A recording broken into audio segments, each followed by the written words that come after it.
اعوذ باللہ من الشیطان الرجیم، بسم اللہ الرحمن الرحیم۔ السلام علیکم ورحمۃ اللہ وبرکاتہ۔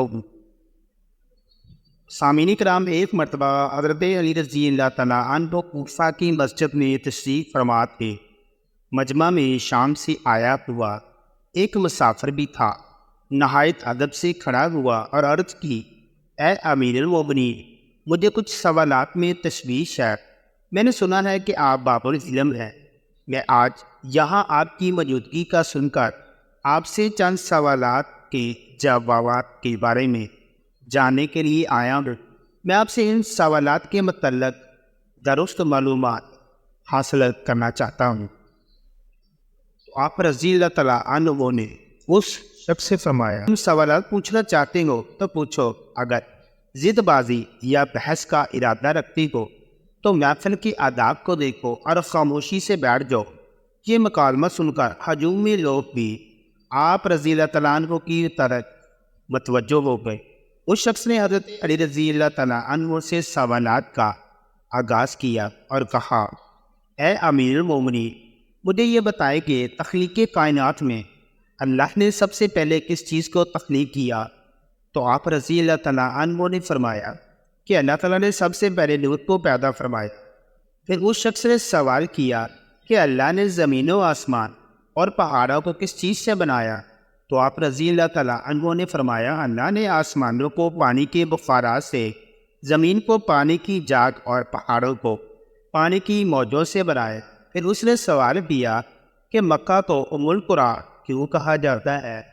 تو آپ رضی اللہ تعالیٰ عنہ نے فرمایا، ام القریٰ کے معنی ہے ہر ترتیب قدیمہ، کیونکہ زمین کی ہر چیز اس کے نیچے سے بچھائی گئی ہے، اس لیے عرب کے شہر مکہ جہاں بیت اللہ شریف ہے اسے ام القریٰ کہا جاتا ہے۔ پھر اس آدمی نے اگلا سوال کیا کہ زمین کے اوپر کے آسمان کو کس چیز سے پیدا کیا گیا؟ تو آپ رضی اللہ تعالیٰ عنہ نے جواب دیا کہ تیار کی ہوئی فوج سے۔ پھر اس نے عرض کی کہ اے ام المومنین، سورج اور چاند کا طول و عرض کتنا ہے؟ تو آپ رضی اللہ تعالیٰ عنہ نے فرمایا، 900 فرسخ ضرب 900 فرسخ۔ فرسخ فارسی زبان کا لفظ ہے۔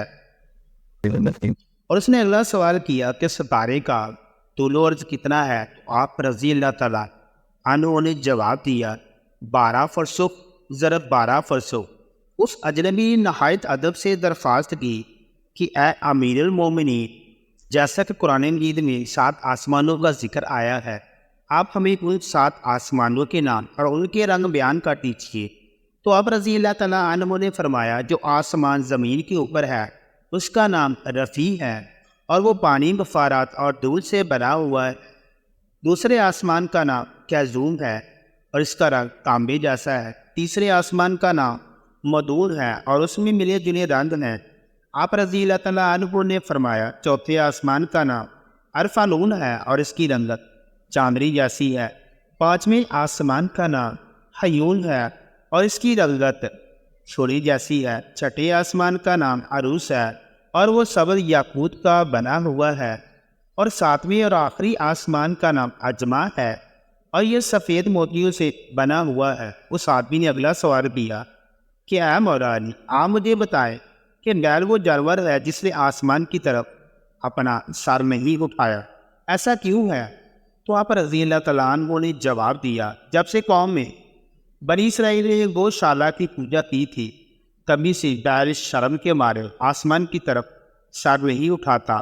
گوشالہ ایک سنہری رنگ کا پتھر یا بچڑا تھا جسے موسیٰ علیہ السلام کے دور میں سامری جادوگر نے اپنی جادوئی مہارت سے بولنے اور حرکت کرنے کی طاقت دی تھی، اور حضرت موسیٰ علیہ السلام کی غار موجودگی میں بنی اسرائیل سے اس بچڑے کی پوجا کروائی تھی۔ مجمع میں موجود تمام لوگ حضرت علی رضی اللہ تعالیٰ عنہ کی حاضر جوابی اور علمی قابلیت سے متاثر ہو رہے تھے۔ شام سے آئے ہوئے مسافر نے اگلا سوال پوچھا، اے امیر المومنین، وہ کون سے نبی ہیں جنہوں نے ایک ہی وقت میں 2 بہنوں سے شادی کی؟ تو آپ رضی اللہ تعالیٰ عنہ نے فرمایا، وہ یعقوب بن اسحاق علیہ السلام تھے۔ انہوں نے ایک ہی دن میں ایک ہی وقت میں 2 سگی بہنوں لیا اور راحیل سے نکاح کیا تھا، لیکن اس کے بعد اللہ نے بیک وقت 2 بہنوں سے نکاح کو اسلام میں حرام قرار دے دیا۔ اس آدمی نے اگلا سوال پوچھا، مد و جزر کیا ہے؟ تو آپ رضی اللہ تعالیٰ عنہ نے جواب دیا کہ اللہ تعالیٰ نے سمندروں پر ایک فرشتہ مقرر کر رکھا ہے، جب وہ سمندر کے پانی میں اپنا پاؤں رکھتا ہے تو مد پیدا ہوتا ہے، اور جب نکالتا ہے تو جزر پیدا ہوتا ہے۔ مد و جزر سمندر کے پانی کو خود بخود بلند ہونے اور کم ہونے کی عمل کو کہتے ہیں۔ اس آدمی نے اگلا سوال کیا، کیا مولا علی یہ بتائے کہ جنات کا باپ کون ہے اور اللہ نے جنات کی طرف کس نبی کو مبعوث کیا؟ تو حضرت علی رضی اللہ تعالیٰ عنہ نے فرمایا، جنات کی جد اعلیٰ کا نام شومان ہے، اور اسے اللہ نے آگ کے شعلے سے مبعوث کیا، اور اللہ نے جنات کی طرف ایک نبی کو مبعوث فرمایا تھا جس کا اسم گرامی یوسف تھا، کہ انہوں نے جنات کو اللہ تعالیٰ کی عبادت کی دعوت دی، لیکن انہوں نے اس نبی کو قتل کر دیا۔ اس شخص نے دوبارہ دریافت کیا کہ ابلیس کا آسمانوں میں کیا نام تھا؟ تو حضرت علی رضی اللہ تعالیٰ عنہ نے جواب دیا، ہاں۔ پھر اس شخص نے پوچھا کہ آدم علیہ السلام کا نام آدم کیوں رکھا گیا اور انہوں نے کتنی عمر پائی؟ تو آپ رضی اللہ تعالیٰ عنہ نے فرمایا، کیونکہ وہ عدیم عرض یعنی نایاب زمین کی کھال سے بنائے گئے تھے، اسی لیے ان کا نام آدم علیہ السلام رکھا، اور انہوں نے 900 سال کی عمر پائی۔ اس نے سوال کیا، میراث میں مرد کے 2 جبکہ عورت کا ایک حصہ کیوں رکھا گیا ہے، جبکہ اسلام تو مساوات کا حکم دیتا ہے؟ تو آپ رضی اللہ تعالیٰ عنہ فرمانے لگے، جنت میں حضرت حوا علیہ السلام نے جو خوشہ اٹھایا تھا اس پر گندم کے 3 دانے تھے، انہوں نے خود ایک رکھا، جبکہ آدم علیہ السلام کو 2 دانے دیے، چونکہ وہ ہمارے جد ہے، اسی نسبت سے وراثت میں مرد کے 2 اور عورت کا ایک حصہ مقرر ہوا۔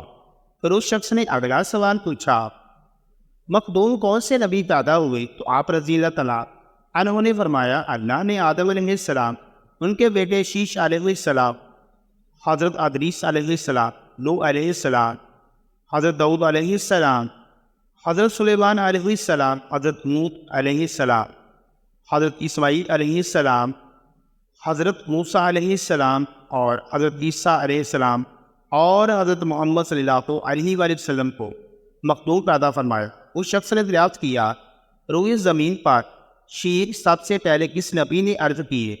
تو آپ رضی اللہ تعالیٰ عنہ نے جواب دیا، حضرت آدم علیہ السلام۔ جب حضرت آدم علیہ السلام زمین پر اتارے گئے اور انہوں نے ہر طرف زمین کی خاک اور وسعت اور ہوا کو دیکھا، اور کوئی شیطان کے وسوسے کی وجہ سے قابیل نے حابیل کو قتل کیا، تو آدم علیہ السلام نے شدید غم میں اشعار کہے۔ یہ بات سن کر سبھی حاضرین خاموش ہو گئے۔ پھر وہ شام کا شخص بولا، اے مولا علی، حضرت آدم علیہ السلام جنت سے نکالے جانے کے غم میں کتنا عرصہ روتی رہی؟